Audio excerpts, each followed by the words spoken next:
1, verset 3. À l'unisson. 1, 2, 3.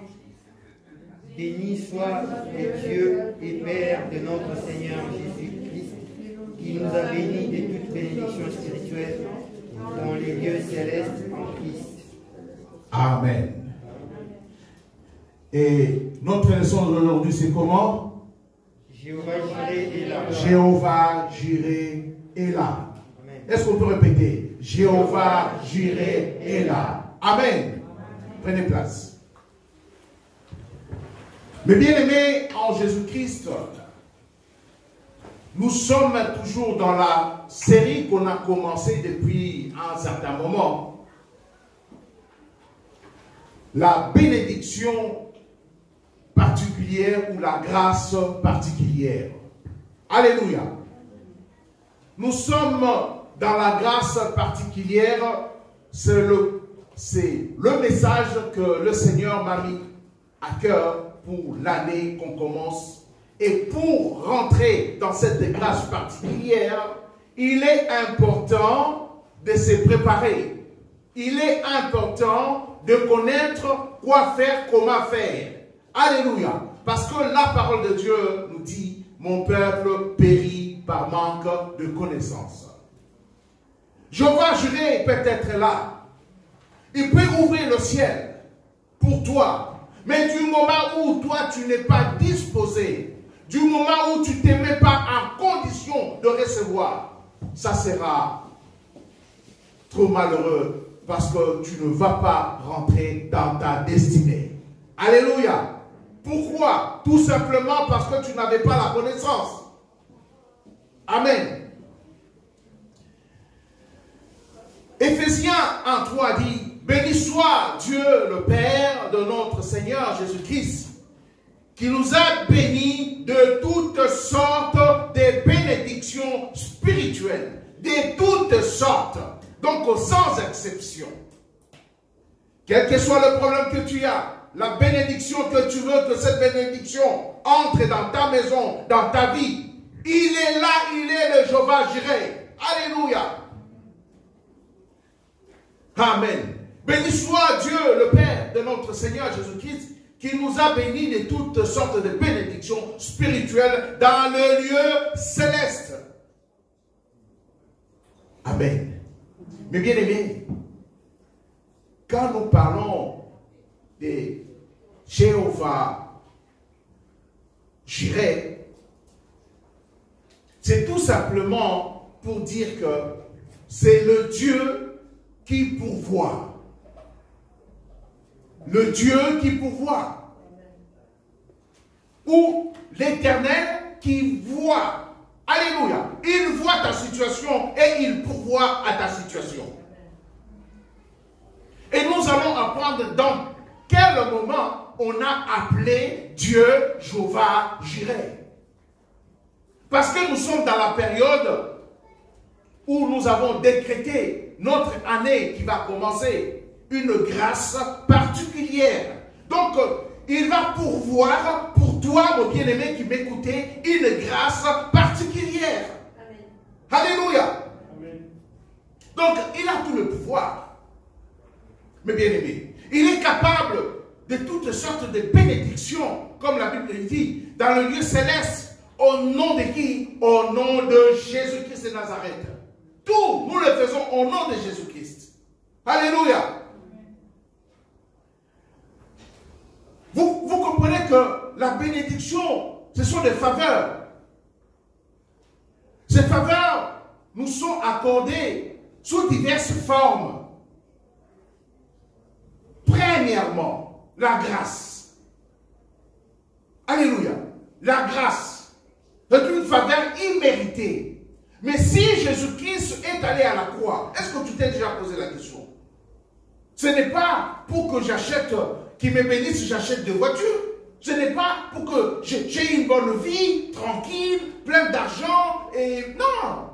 Première, il le fait. C'est une grâce particulière. Mais premièrement, on doit garder dans notre tête, si Jésus est dans notre cœur aussi, si Jésus-Christ est allé à la croix, pour qu'on ait la grâce.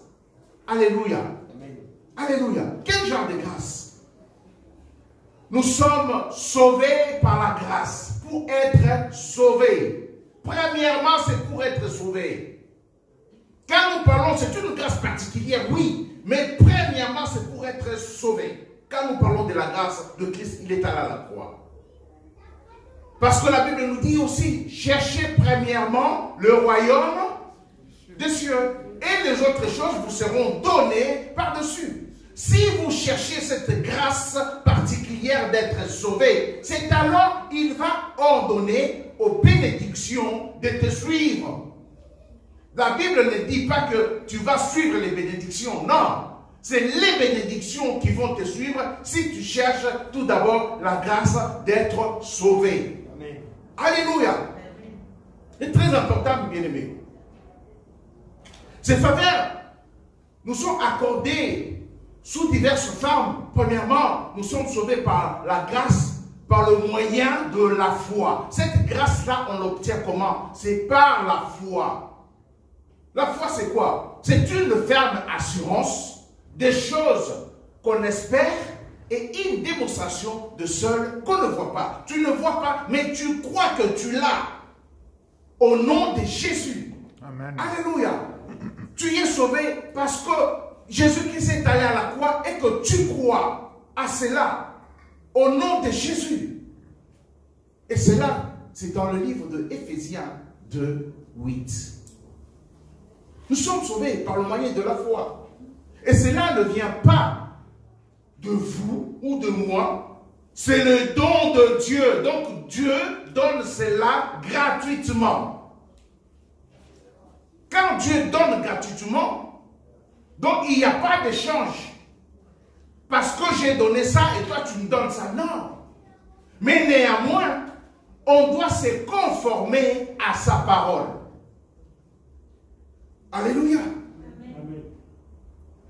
Mais bien aimé, moi je dirais que, mais cela va encore plus loin. La grâce vient de l'œuvre de la croix. La grâce vient de l'œuvre de la croix.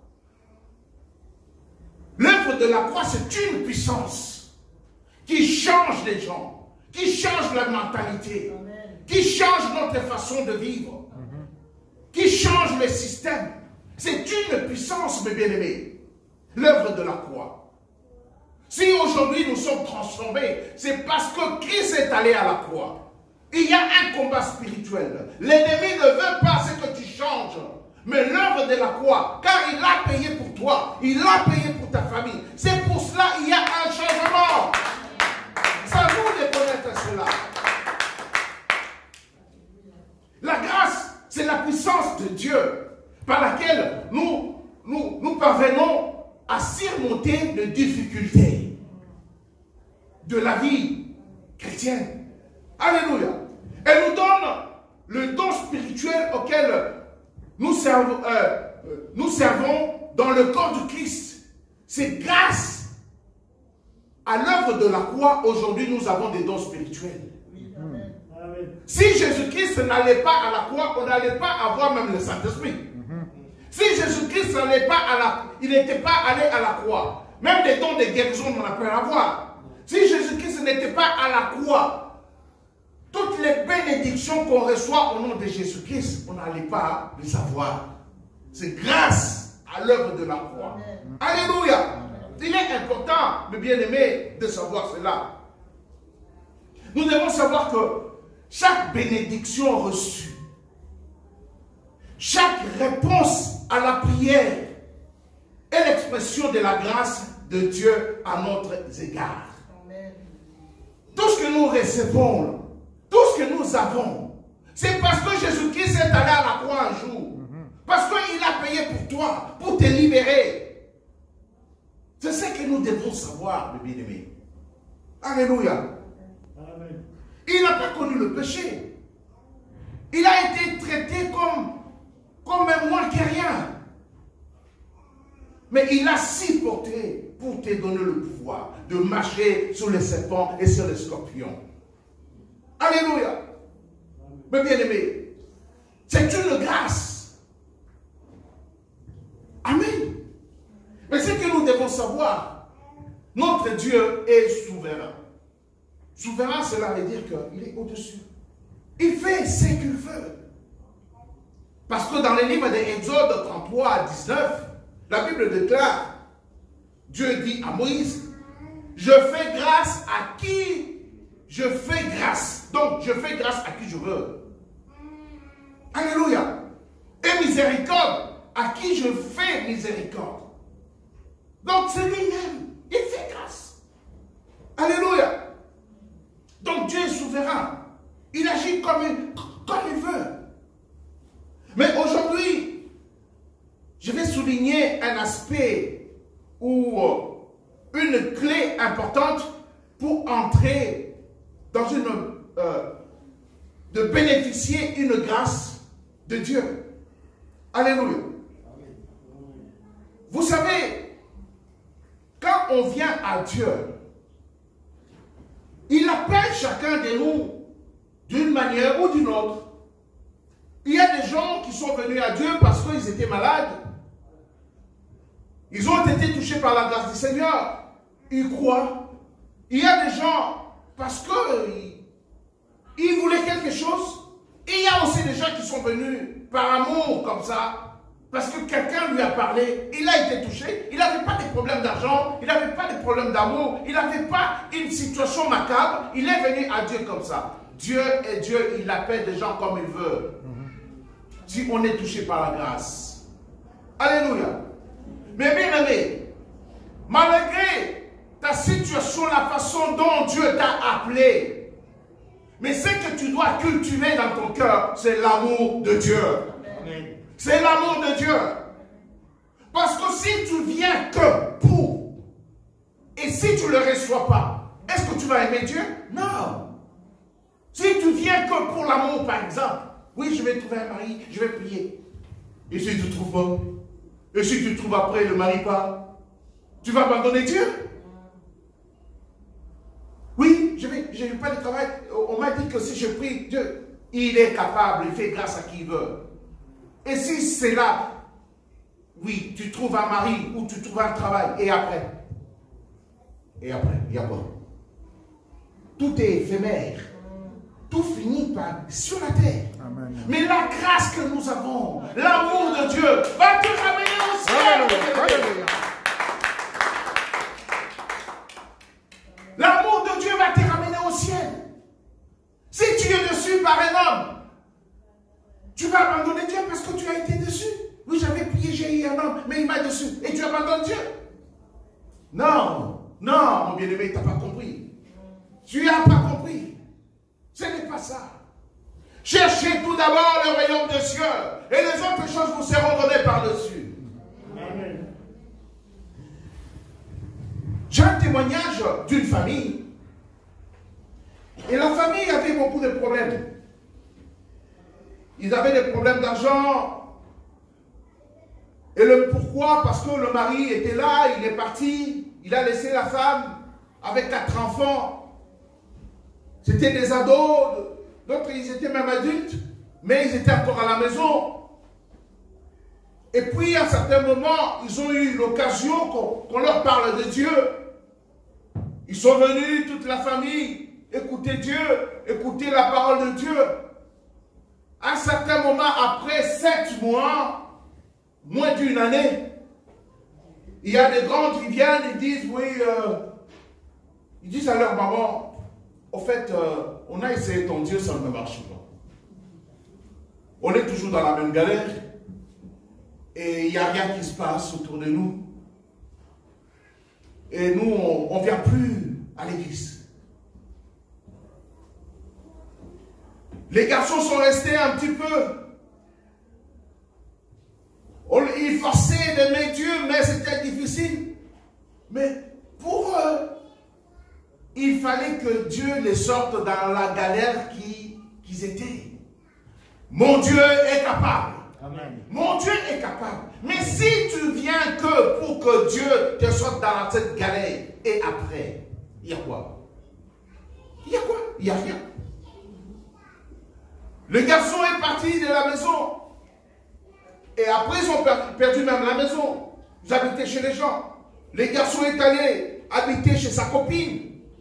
Parce que la Bible disait non, on ne doit pas être copain-copine sans être marié. On ne doit pas habiter ensemble. Oui, mais comment est-ce que je vais faire? C'est la Bible qui le dit. Et les autres font comment? Et les femmes les filles sont parties habiter chez leurs copains. Vous savez, ils pensaient qu'ils allaient trouver la paix, ils allaient trouver la joie, ils avaient trouvé, pour eux, ils sont allés pour voir un peu le monde. Ils sont tombés enceintes. Et la situation s'est aggravée encore plus. Sans argent, sans travail, parce qu'ils voulaient le monde. Le diable est diable encore. Il est là pour tromper. Il va te donner le plaisir du monde. Pour te mettre encore en galère. Et la situation s'est empirée encore plus. Et la mère est venue lui dire, vous ne voulez pas prier mon Dieu en disant que mon Dieu ne fait rien. Mais le Dieu que vous avez trouvé, vous êtes où? Ils sont encore tombés plus bas que terre. Parce qu'ils pensaient qu'aller à moi faire, c'est juste le plaisir d'un moment. Et après, vous retournez dans votre galère. Et ils se sont retrouvés avec des enfants. Quelle galère? Parce qu'ils ont abandonné Dieu. Mon bien-aimé, on ne vient pas à Dieu parce que, on vient à Dieu parce qu'on l'aime. Alléluia. Quand on l'aime, Dieu regarde, il connaît l'état de ton cœur. Il va ordonner la bénédiction de te suivre. Il va ordonner la bénédiction de te suivre. Alléluia. Tu n'es pas. Donc là, c'est comme ce sont des chrétiens profiteurs. Imagine-toi que tu as un ami, il te taxe tout le jour. Gabi, achète-moi un café. C'est rien. 3 fois, 5 fois. Tout le matin, il t'attend à la porte. Il sait qu'à telle heure, tu viens prendre le café. Il te baratine. Mais à un certain moment, quand tu vas dire à ta femme, tu dis, mais Jérôme, tout le temps, mais pourquoi tu lui donnes le café là? Mais c'est rien. Mais la façon dont il veut, tu dis qu'il n'est pas mon ami, il veut ma poche. Et qu'est-ce que tu vas avoir? Est-ce que la relation sera toujours un peu fixe? Le café, c'est rien, mais c'est l'attitude que tu prends. L'amour que tu n'as pas l'amour de cette personne-là, mais tu aimes son porte-monnaie. Tu seras rejeté. Et avec notre Dieu, c'est pareil. Tu seras rejeté parce que tu n'as pas l'amour de Dieu. Quand on a l'amour de Dieu, il y aura des sacrifices. Quand on a l'amour de Dieu, on va faire ce que Dieu nous demande de faire. Il y aura de bonnes choses. Tu vas parler de Dieu, tu ne vas pas te cacher. Oui, mais les gens vont savoir que tu aimes Dieu. Non. Si tu te caches, là, il y a encore un souci. Tu as des choses à arranger. Mais bien aimé en Jésus-Christ, j'ai dit que notre Dieu, c'est Jéhovah Jireh. C'est le Dieu qui pourvoit. Mais pour que notre Dieu puisse pourvoir pour toi, il faut te mettre en condition, dans la disposition. Alléluia. Tu ne peux pas être vautré dans le péché n'importe comment et que tu demandes la grâce particulière de Dieu. Non, tu es loin. Tu n'as pas compris.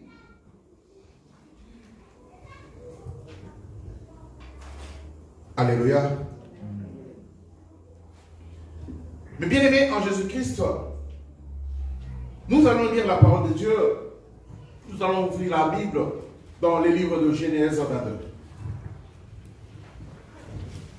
Genèse, c'est-à-dire le commencement.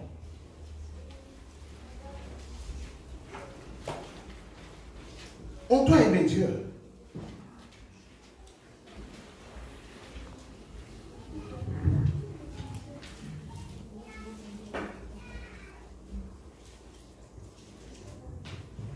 Alléluia. La parole de Dieu nous parle de l'histoire d'Abraham. Donc, je peux dire que le père d'Abraham, La parole déclare que, au verset 1, après ces choses, Dieu mit Abraham à l'épreuve et lui dit, Abraham. Et il répondit, mais voici. Dieu dit, prends ton fils, ton unique, celui que tu aimes, Isaac, va-t'en au pays de Moria, et là, offre-le en holocauste sur une montagne que je te dirai. Là, nous sommes dans le livre de Genèse 22, chapitre 22, au verset 1. Vous connaissez l'histoire d'Abraham. Il avait du mal d'avoir son fils. Pourquoi? Parce que sa femme était stérile. Et il a eu ce fils-là plus tard. Il avait qu'un. Et Dieu lui dit, tu vas prendre ton fils, tu vas l'amener sur l'endroit où je vais t'indiquer, tu vas aller l'offrir en holocauste. Mon bien-aimé, essaie un peu de réfléchir que Dieu te demande ça pour ton fils. Et en plus, il n'en avait qu'un. Comment faire? Est-ce que tu vas le faire? Tu vas réfléchir. Est-ce que ça vient de Dieu? Comme il avait confiance en Dieu, comme il écoutait Dieu,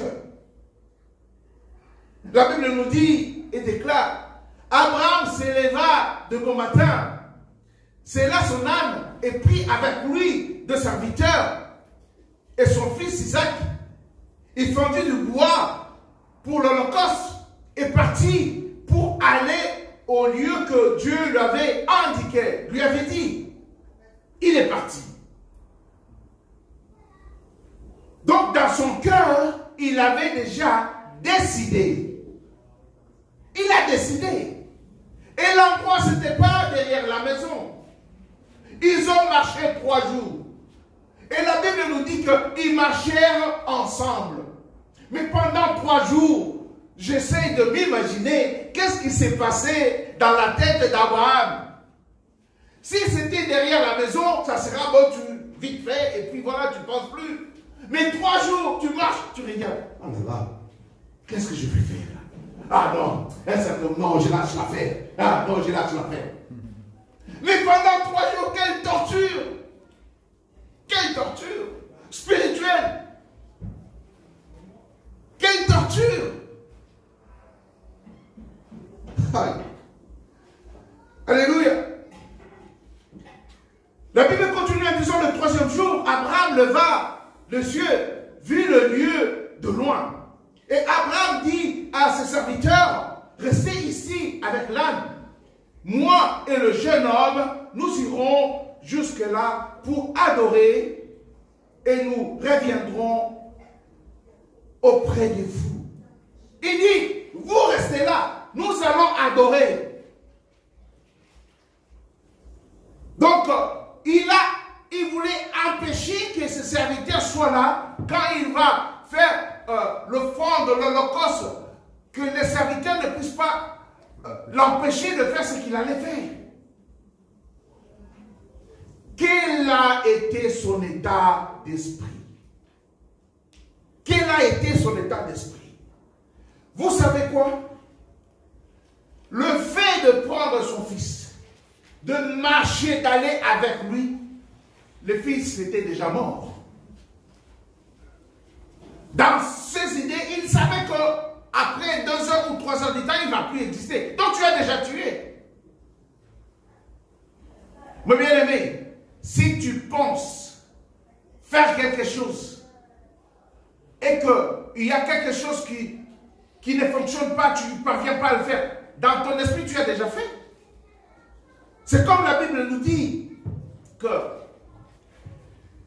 la Bible nous dit dans Matthieu 5, 28, mais j'ai dit que quiconque regarde une femme pour la convoiter, il a déjà commis dans son cœur un adultère avec elle.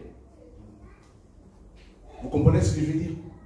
Cela veut dire que tu regardes. tu penses déjà des choses. Dans l'esprit, tu l'as déjà fait. Parce que si tu as l'occasion, tu vas le faire. Peut-être que tu ne le fais pas parce que tu ne peux pas parler à la personne, parce que tu ne peux pas être avec la personne. Mais si la personne t'a donné l'occasion, tu allais tomber. Donc c'est pareil, le fait de concevoir la chose, de mûrir la chose dans la tête, même si tu ne l'as pas fait, tu l'as déjà fait, tu dois demander pardon. Tu dois demander pardon. Tu rentres dans un magasin, tu veux voler quelque chose. Ah, tu voulais prendre. Ah, tu vois les vigiles. Tu laisses parce que le vigile est là. Selon Dieu, tu as déjà volé. Selon Dieu, tu as déjà volé. Tu dois te repentir pour le vol. Ou non, je n'avais pas pris. Non! Dans ton cœur, tu avais déjà pris. N'y t'étais pas le vigile, tu allais le faire. C'est pareil, mon bien-aimé. Tu vois quelqu'un qui est là. Il te fait quelque chose à tort ou à raison. Tu l'insultes dans ton cœur. Ou celui-là. Mon bien-aimé, tu dois te repentir parce que tu l'as... Non, mais il n'a rien entendu. Oui, il n'a rien entendu. Dans ton cœur, tu as ouvert une porte, tu l'as insulté. Tu vas demander pardon. Tu vas demander pardon. S'il t'avait donné l'occasion, peut-être si ce n'était pas ton chef, tu allais le balancer le gros mot. Bah! Mais parce que tu dis que moi, ça va me porter préjudice au travail, donc je garde dans mon cœur. Tu l'as fait. Demande pardon. Alléluia. Vous voyez que il a fait. Il a fait. Et la Bible continue. Abraham prit le bois pour l'Holocauste, le chargea sur son fils avec Isaac et porta dans sa main le feu, le couteau. Ils marchèrent tous deux ensemble. Alors Isaac parla à Abraham, son père, dit, mon père. Et il répondit, me voici, mon fils. Isaac reprit, voici le feu et le bois. Mais où est l'agneau pour l'Holocauste? Abraham dit, répondu, mon fils, Dieu se pourvoira lui-même de l'agneau pour l'Holocauste. Et quand vous parlez, mon bien-aimé, vous parlez de vous. Parle toujours en positif.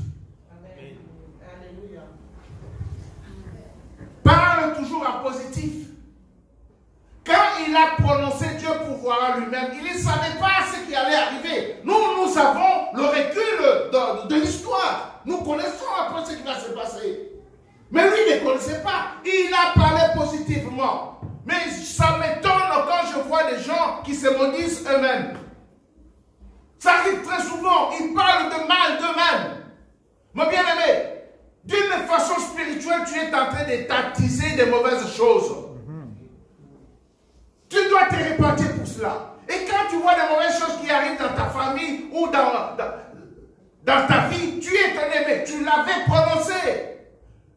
Le pouvoir de la mort et de la vie est au bout de ta langue, la Bible le dit. Tu dois connaître ces choses-là. Quand il a dit, Dieu pourvoira, il a dit de bonnes choses, il a prononcé, il a prophétisé même. Amen. Alléluia. Tu dois toujours prophétiser des bonnes choses sur ta vie, des positifs. Abraham répondit, mon fils, Dieu se pourvoira lui-même de l'agneau pour l'Holocauste. Et ils marchèrent tous deux ensemble. Ils marchèrent tous deux ensemble. Ils étaient ensemble. Lorsqu'ils furent arrivés au lieu que Dieu lui avait dit, Abraham y leva un autel et rangea le bois. Et lia son fils Isaac et le mit sur l'autel, au-dessus du bois. Puis Abraham étendit la main et prit le couteau pour égorger son fils. Alors l'ange de l'Éternel appela de cieux et dit à Abraham, il l'appelait deux fois, donc fais attention. Et il répondit, mais voici, l'ange dit, n'avance pas ta main sur l'enfant et ne lui fais rien, car je sais maintenant que tu crains Dieu et que tu et tu ne m'as pas refusé ton fils, ton unique. Mon bien-aimé, il est important, si tu veux voir le Jéhovah juré, si tu veux voir que le Jéhovah juré rentre dans ta vie, tu veux recevoir des choses, il est important d'obéir à la parole de Dieu. Amen. Tu ne peux pas refouler la parole de Dieu, tu cherches des versets que tu veux bien, qui te plaît bien, qui te convient. Tu ne t'assujettis pas à la parole de Dieu et que tu veux que Dieu puisse t'aider. Non, tu es à côté de la plaque. Si tu veux voir la main de Dieu dans ta vie, si tu veux voir tes requêtes, puissent recevoir le succès, tu veux avoir le succès avec Dieu, premièrement, il faut écouter et obéir à la parole de Dieu. Il faut écouter et obéir à la parole de Dieu. Si tu fais le contraire, tu es à côté de la plaque, mon bien-aimé. Tu es à côté de la plaque. Alléluia. On doit comprendre cela. Parce que la parole de Dieu nous demande de faire quelque chose dans 2 Chroniques 7,14. Si mon peuple, ce qui est invoqué mon nom, s'humilie, prie et cherche ma face. Et si se détourne de sa mauvaise voie, je l'exaucerai des cieux, je lui pardonnerai son péché et je guérirai son pays. Mes yeux seront ouverts désormais et mes oreilles seront attentives à la prière faite en ce lieu. Ce sont des conditions pour que la grâce particulière de Dieu soit sur toi. Donc, d'écouter, d'être humble. Oui, moi, je connais et tout ça. Non, tu es loin. Il faut être humble. Apprendre la parole de Dieu. Et connaître et demander à Dieu de t'aider. Parce que l'ennemi est là pour tromper. Quand on reçoit les informations de Dieu, mais bien aimé, il y a aussi des informations. L'ennemi aussi cherche à te donner des informations. Mais il faut savoir maintenant trier. Tu vas les trier comment? C'est là où il faut demander le Saint-Esprit. Il faut demander que tu aies l'entendement. L'entendement, cela veut dire l'intelligence de comprendre la parole de Dieu. Tu n'as pas l'entendement. Alléluia. On doit faire attention, mes bien-aimés. Car l'ennemi est là, il est en train de travailler pour égarer les enfants de Dieu. Pour égarer les enfants de Dieu. Le diable n'a pas besoin d'une personne qui ne prie pas. Il n'a pas besoin. Vous savez pourquoi? Parce que s'il veut le toucher, il va le toucher n'importe quand. Il lui appartient. Mais il a besoin de toi qui connais Jésus-Christ pour t'égarer. Oui, j'ai entendu, Dieu m'a dit, Dieu t'a dit quoi? Dieu t'a dit quoi? Dieu ne peut pas dire des choses qui sont contraires à la Bible. Amen. David dit que je suis content quand on me dit d'aller à la maison de Dieu. Mais si Dieu te dit de rester à la maison, ce n'est pas Dieu. Ce n'est pas Dieu. Là, c'est le diable qui est en train de t'égarer. Ce n'est pas Dieu. Non. Tu ne peux pas rester à la maison. Oui, je regarde sur Internet. Mais quand tu as des problèmes pour prier, tu demandes des gens qui ont l'Internet pour prier pour toi. Oui, appelle-le, ils vont prier pour toi. Non, mes bien-aimés. Quand l'ennemi trompe, il ne vient pas avec un grand mensonge comme ça, tu vas voir. Non, il est subtil. Est-ce que Dieu a-t-il réellement dit que dans la phrase, il glisse juste une fausseté, une petite fausseté? Toi, si tu n'as pas le discernement, oui, non, mais c'est la parole de Dieu. Tu n'as pas encore atteint le niveau de comprendre des choses. Assis-toi et apprends la parole de Dieu. Assis-toi et apprends la parole de Dieu. Quand tu vas rester à la maison, tu vas prier peut-être des heures, oui. Et l'autre mois, tu vas... Moi, je connais un gars. Bon, c'était un frère, je l'appelle un gars. Il était bouillant, il s'est décidé de rester à la maison. Il priait. Après 6 mois, il est venu confesser. Tu sais ce qui m'arrive maintenant? Je ne parviens même pas à prier. Des fois, je fais le signe de croix. Je dis, est-ce que nous, on t'avait appris de faire le signe de croix? Il a tout perdu. Il a tout perdu. Donc, l'ennemi est déjà rentré. Et là, tu ne verras pas les Jéhovah Jireh. Tu ne verras pas les Jéhovah Jireh. Parce que l'ennemi avait dit aussi, quand nous lisons Matthieu 4 ou Luc 4, il a ramené Jésus-Christ dans le désert. Il lui a montré des choses. Je vais poster un moment, je vais te donner tout ça. Peut-être à un moment, tu vas voir des choses. Tu vois que ta vie marche. Mais d'une façon spirituelle, tu es loin. Parce que l'ennemi donne. Mais il donne. En échange, il va te prendre quelque chose de précieux. Quoi? Ta foi. Là, quelque chose de précieux, c'est la foi. C'est la foi. Elle est graduelle. Elle était grosse comme ça, elle va commencer à diminuer. Même des choses que tu soutenais autrefois, tu vas commencer à critiquer. Mon bien-aimé, on doit faire attention. On doit faire attention. Le temps est dur. Le temps est grave.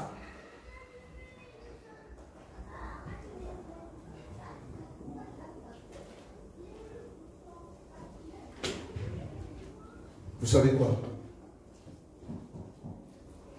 Abraham, il a ramené son fils. Il voulait faire ce que Dieu lui avait demandé. Il est allé jusqu'au bout. Il est allé jusqu'au bout. Au bien-aimé, je vous dis. Et la Bible continue. Abraham leva les yeux et vit derrière lui un bélier retenu dans un buisson par le corne. Et Abraham alla prendre le bélier et l'offrit en holocauste à la place de son fils. Pourquoi? Tout simplement parce que Abraham était obéissant. Abraham était obéissant. Et Abraham donna ce lieu le nom de Jéhovah Jireh. Est-ce qu'on peut dire Jéhovah Jireh? Jéhovah Jireh.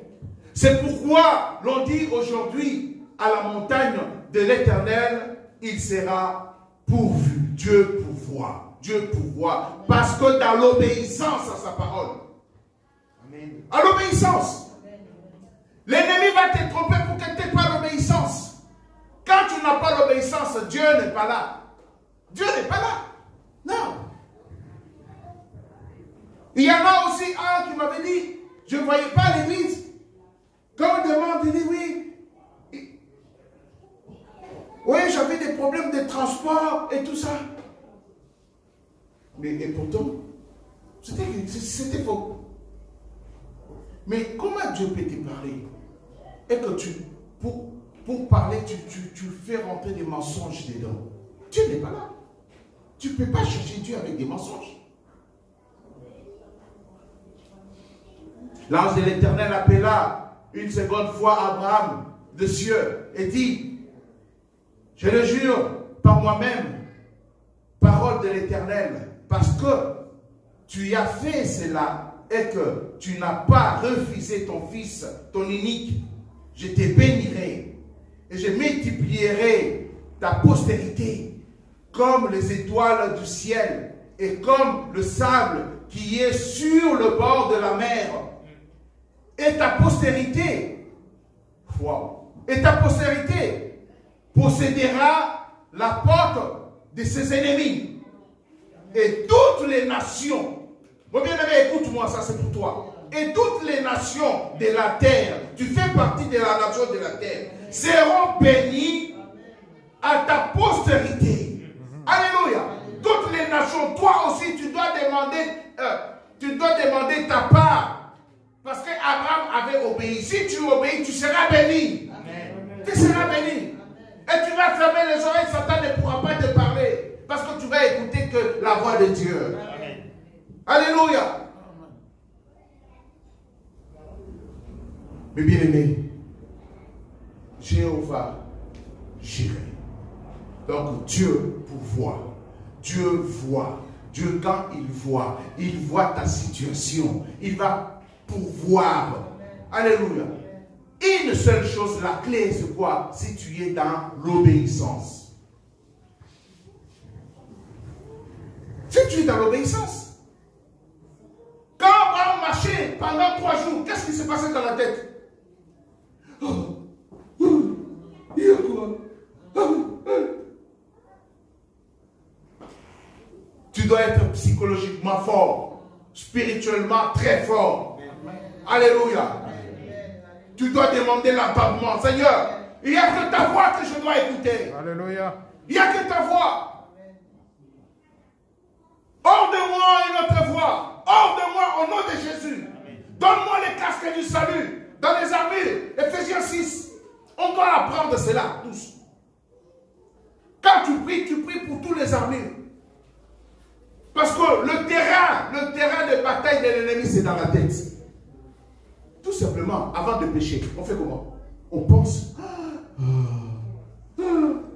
Ça rentre dans la tête. Et puis, dans les émotions. Et puis, ça te pousse à faire l'acte. On ne fait pas l'acte comme ça. Non, on le pense. Mais quand toi, tu as le casque du salut, toutes les mauvaises choses, même quand ils viennent, ils vont venir. Parce que tu es dans le combat spirituel. Ce n'est pas dit que si les choses mauvaises ne viennent pas, tu dois te poser la question aussi. Hein. Quand ils viennent, tu dois le refouler. Parce que tu es dans un combat spirituel. Amen. Alléluia. Et tu rentres dans la prière. Tu mets une louange, tu pries. C'est là où tu verras que Dieu va te donner une autre force, va te renouveler comme un aigle. Alléluia. Amen. Notre Seigneur est merveilleux. Notre Seigneur est excellent. On va se lever, bien-aimés. Alléluia.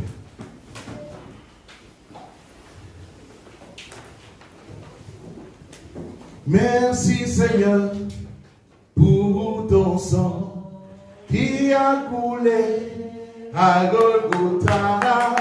Merci Seigneur pour ton sang qui a coulé à Golgotha. Oh le sang qui a coulé. Oh le sang qui a coulé. Oh le sang qui a coulé à Golgotha. Merci Seigneur pour ton sang qui a coulé à Golgotha. Le sang de l'agneau. Quand tu pries, tu dois demander que le Seigneur, alléluia, que le sang de l'agneau puisse être sur toi. Que le sang de l'agneau puisse mettre en sécurité un périmètre de sécurité. Quand l'ennemi voudra te mettre des choses négatives dans ta tête, que tu sois fort pour le refouler. Que ces choses-là aillent dans les lieux arides. Tu es capable, mon bien-aimé. Alléluia. Alléluia. Merci Seigneur pour ton sang qui a coulé à Golgotha.